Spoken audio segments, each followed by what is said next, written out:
The True Rinnegan version 2. Naruto had once again failed to become a genin. He felt so down, that when Mizuki told him about a make-up test he fell for it hook line and sinker. The test was to steal the forbidden scroll and learn a jutsu from it. But it turned out that it was all a lie for Mizuki to get his hands on the scroll and frame Naruto for it. But Iruka-sensei had found him first. Which brings us to the present. Iruka, I said I would take care of you later. But I'm changing my mind. Now hurry up and die, yelled Mizuki as he prepared to throw a Fuma Shuriken at Iruka. Naruto, seeing this from the trees, was frozen in fear. Iruka-sensei was going to die and it was all his fault. He had to do something, but what? He wasn't even a genin and Mizuki was a chunin. There was no way he would have the power to stop him. Naruto watched helplessly as Mizuki threw the shuriken at Iruka. It was at that moment, when something happened that would alter the course of destiny forever. Suddenly the shuriken froze in mid-flight. Not just the shuriken but everything seemed frozen: Iruka, Mizuki, the trees, even the wind. This left Naruto wondering just what in the was going on. That was when he heard it, or more precise heard him. Do you wish to save your sensei? This caused Naruto to just about jump out of his skin. Who's there? Show yourself. The voice spoke again. It's okay, I mean you no harm, Naruto Uzumaki. Then where are you? Asked Naruto. I am right behind you, said the voice. Naruto quickly turned around. What he saw shocked him. It was an old man who stood at about 5.10, with pale red spiky hair. He had eyes of light purple with 4 rings circling his pupil, and a red tattoo that gave him the appearance of a third eye on his forehead. But the strangest thing about this man was the horns coming out of the top of his forehead. Who are you? Naruto asked, and why has everything suddenly stopped? To answer your questions in order. I am your ancestor, Hagoromo Otsutsuki. But I'm also known as the Sage of the Six Paths. And time has stopped so I can talk to you, said the man now known as the Six Paths Sage. What do you want with me, old man? Asked Naruto. I came to ask you, do you wish to save your sensei? Repeated the old man. Of course I want to save Iruka-sensei, but how can I? Asked Naruto, looking up at the old man. Do you see my eyes, Naruto?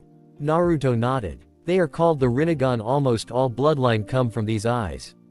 At this, Naruto eyes got big as pancakes. You see, Naruto, I was the one who invented ninjutsu. I was the first ninja.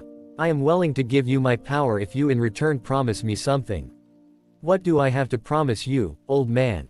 Asked Naruto doubtfully. He had already been made a fool of once today. He wasn't going to do it again. Nothing too bad, I assure you. I just want your word of honor, that you will use this gift and bring peace to the world. And that you will always stay true in your heart, said the old sage with a smile on his face.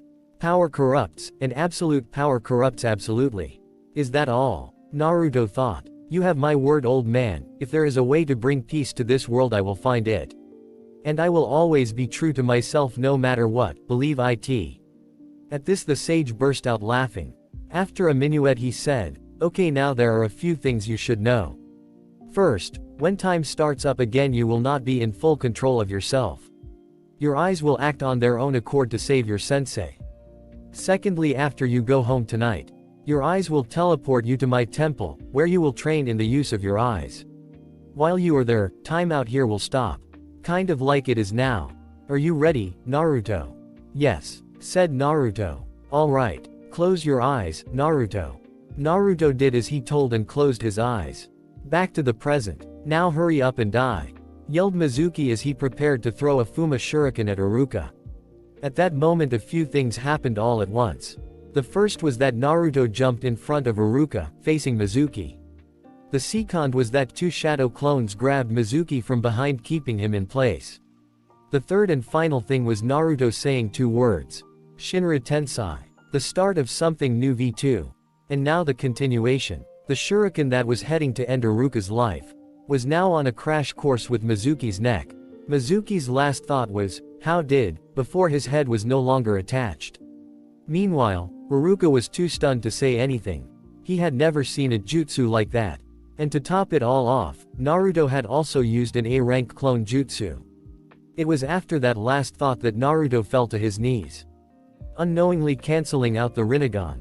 Naruto, are you okay? Asked Iruka, worried. What happened, sensei? Asked Naruto, weakly. Iruka was worried. Did Naruto suppress the memory? You don't remember Naruto? Asked Iruka softly, putting his hand on Naruto's shoulder to try and comfort him. The last thing I remember is Mizuki throwing that shuriken at you. Lied Naruto. He didn't think it would be a good idea to say the last thing he remembered was speaking to his dead ancestor. At that moment, Naruto happened to look up and see the headless corpse of Mizuki. Was I the one who killed Mizuki? Asked Naruto sickly. Iruka didn't know how to respond to that. Taking his sensei's silence as confirmation, Naruto did what came natural. He threw up. After spilling all the ramen he had that day, Naruto looked at his sensei. I didn't mean to, sensei. You have to believe me, said Naruto. I believe you, Naruto. But you need to understand, you did nothing wrong. Mizuki was going to kill both of us. You took his life to save mine, Naruto. It's sad that you have to face your first kill at such a young age. But that is the life as a ninja. We are sometimes called to take life in order to defend life. I tell you what, Naruto, close your eyes. I got a surprise for you. Naruto, trusting his sensei, perhaps more than he ever trusted anyone, did as he was told. Iruka took his forehead protector from his head and tied it around Naruto's head. In shock, Naruto's eyes flew open. Congratulations, Naruto, you pass. Naruto was so filled with emotions that he forgot about Iruka's injuries and threw his arms around him in a hug tackle. Ow ow ow ow, cried Iruka. Sensei, you're injured, came Naruto's intelligent reply. Break. Naruto was looking at his new eyes in the bathroom mirror. Man, was this trippy. With the Rinnegan active, he could see things in amazing detail. Sighing, he deactivated his Rinnegan one last time, and went to his room to sit on his bed. He thought about his meeting with the Hokage. The old man had not been happy that he took the scroll. Plus, to make matters worse, he classified the jutsu as a kinjutsu. Still though, he did mark tonight as Naruto's first B-rank mission with pay. Luckily no one really saw him use his Rinnegan, so they thought it was the Nine Tails acting up because of all the stress. And Naruto was not about to correct them. He'd like to keep the Rinnegan a secret for as long as possible. He was about to lay down when suddenly it felt like he was being pulled into something. The air around him started to distort, like water running down a drain. The next thing Naruto knew, he was in a long dark hallway. At the end of the hallway was a door. It was the only door Naruto could see, so he started walking toward it. Upon opening the door, all Naruto could see was bright white light. Welcome to my temple, Naruto. Or more specific, welcome to the Chamber of Time and Spirit. Came the voice of Naruto's ancestor, the Sage of the Six Paths. Old man, said Naruto, his eyes adjusting to the light. Naruto looked around. What he saw made his jaw hit the floor. He was in what appeared to be a balcony of some type of house. Around the house, for as far as the eye could see, was white light. What is this place? Asked Naruto. This is where you are going to train, Naruto. While you are in this room, time has stopped moving on the outside world. For the next year you are going to train, said the old man. Are you going to be the one to train me? Asked Naruto. Not quite. You see, Naruto, this room acts as a gateway between this world and the next. So spirits such as myself can manifest as physical here. That being the case, you are going to have multiple senseis. Tobirama Senju, Izuna Uchiha and Shisui Uchiha. Just to name a few. But the two that are going to train you the most will be here in a minute. And you better thank me, as I had to make a deal with the Shinigami to get one of them here. It was at that point that Naruto heard something that he never thought he would ever hear come from behind him. Naruto, my son. Mothers, fathers, and furballs, oh my. Hello, son. Turning to face the newcomers, Naruto saw a man and a woman. The woman had long red hair, fair skin, and purple eyes. While Naruto had never seen her before, he had to say, she was very beautiful. The man with her, however, Naruto would have recognized instantly, even if he had been a less than model student. With his spiky blonde hair and blue eyes, but what made Naruto recognize him was his long white haori with flames decorating the bottom. He was Minato Namikaze, Konoha's yellow flash, and the fourth Hokage. And Naruto's hero, the man he wanted to surpass the most. And he just called Naruto his son. Needless to say, Naruto didn't know how to react to that. Did he just call me his son? thought Naruto. But how can that be? Surely if I was the son of a Hokage, the village wouldn't have always treated me like a leper. Did old man Hokage know? If so, then why did he lie to me? Why did he tell me he didn't know who my parents were? And who is the lady with him? Could she be my? It was at that point that the sage interrupted his thoughts. Ah, and here they are now. Naruto, allow me to introduce you to Kushina Uzumaki and Minato Namikaze. Your mother and father. Mother. She's my mother, thought Naruto. Before he even knew what he was doing, Naruto was running right for her. MOM. Cried Naruto with tears of joy and sadness in his eyes. Kushina too had tears in her eyes as she took her son in her arms the first time in 12 years. Since that horrible night. Oh Naruto, I've missed you so much. Look at how much you've grown. My son, my beautiful son. Cried Kushina as she hugged her son. Meanwhile Minato was watching this with a huge smile on his face. Overjoyed to see his wife and son reunited at last. But inside he was also afraid. Would his son hate him? Minato wouldn't blame him if he did. Before he had time to contemplate this much further, he felt two small arms wrap around him. Dad! Cried Naruto. At that one word from Naruto, Minato Namikaze, the feared yellow flash, one of the strongest shinobi of his time, broke down. He never thought he would get to hear his son call him that. Grabbing his son up in a hug, Minato cried unashamed of the tears in his eyes. Kushina soon joined them in the hug. The family that had been so tragically torn apart 12 years before were together at last. While this was going on, the sage of the six paths was smiling. This more than the training was why he was willing to make a deal with the Shinigami. Speaking of the deal he made, the sage looked at the blade in his hand. It was a black ninjutsu. For the most part it was quite unassuming. But aren't the most dangerous things often unassuming? He just hoped Naruto would go along with this deal. Naruto couldn't believe it. His mom and dad were here. Not only that, but the fourth Hokage was his dad. But how, what, huh? Babbled Naruto incoherently. You must have so many questions, huh, Naruto? Said Minato understandingly. I guess it's time to tell him everything, huh, Minato? Asked Kushina. And so they did. They told him everything that happened on the night he was born. From the man in the mask, to Minato sealing the 9 tails in his son and why he felt that he should. Naruto sat perfectly still for perhaps the first time in his life. After hearing his parents' story, he could understand why they did what they did. He felt himself letting go of the small amount of resentment that he had felt since finding out about the 9 tails. Finally, after what felt like hours, but was only moments, Naruto spoke. Thank you for telling me the truth, Mom, Dad. I think I can understand your reasons and I forgive you. I know now you did what you had to do to save both me and the village. But I have to tell you, I will never forgive the man in the mask. Said Naruto with a look in his eyes that had no place on a 12 about to be 13-year-old. It was a look that promised pain to the one who had cost him so much. Seeing this look, Minato spoke. I can't ask you to forgive him, Naruto. Not when I myself am incapable of doing so. But please don't become so consumed with revenge that it becomes your only reason for living. Pleaded Minato. Naruto looked at his father and smiled softly. Don't worry, Dad, it's not revenge I'm after, it's justice. That man has a lot of innocent blood on his hands and I will see to it that he answers for his crimes. Said Naruto with conviction in his voice. Alright Naruto, I guess that's all we can ask for. Said Minato. The sage was loath to interrupt, but they had a lot to do and only a year to do it in. Kushina, why don't you go fix your son a meal? Me, Minato and Naruto have something to do, then they will join you. Said the sage. Kushina looked at him for a second then agreed.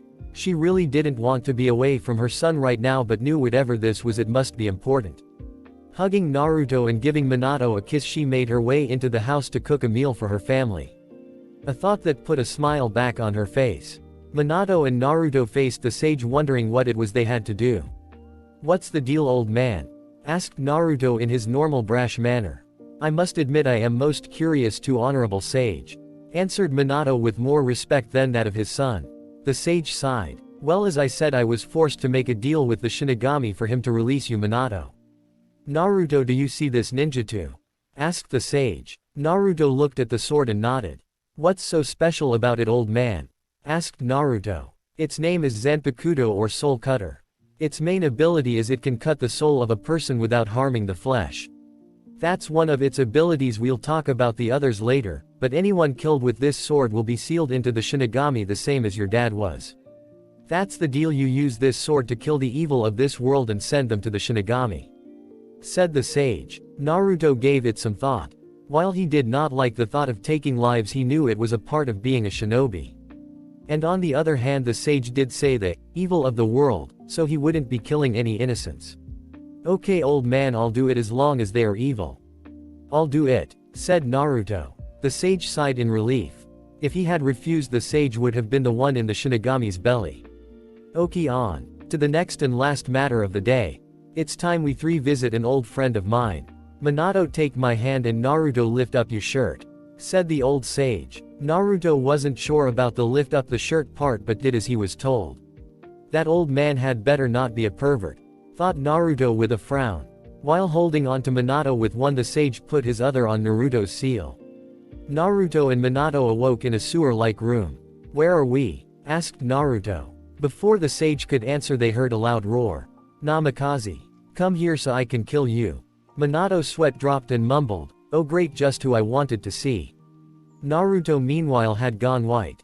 "Kyuubi," thought Naruto. All the while the Kyuubi was still yelling, "I'll eat you alive, you out, and light you on fire. How dare you seal me into this runt? I'll," and that was as far as he got before he was cut off by a voice he had not heard since he was a kid.